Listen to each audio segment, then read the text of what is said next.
Welcome to the Tesla Giga NV drone flyover from Zangler, the Tesla semi-stalker. What we're doing right here is flying over the ubiquitous warehouse on wheels.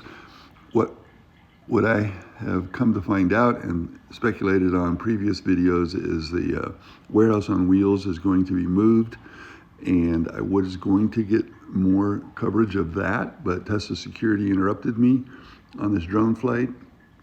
So I had to return to base so I could deal with them. And I've sent Tesla Security an email with Elon's comment from 2020 that he's fine with drone flyovers as long as they don't get too close and interfere with the workers.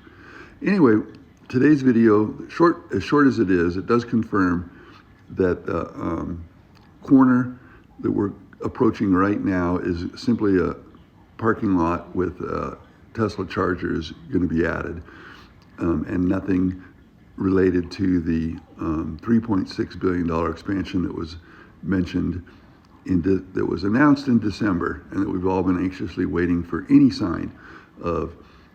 Off to the top right, so the drone's going to focus in on that. I intended to go over to the right where they're moving a lot of dirt, and they're creating a new warehouse on wheels over there, because the existing warehouse on wheels is going to be a freestanding building, as speculated on, and is basically 100% confirmed they're going to put up a separate building for the volume Tesla semi production, which, as I mentioned, isn't necessarily a bad thing.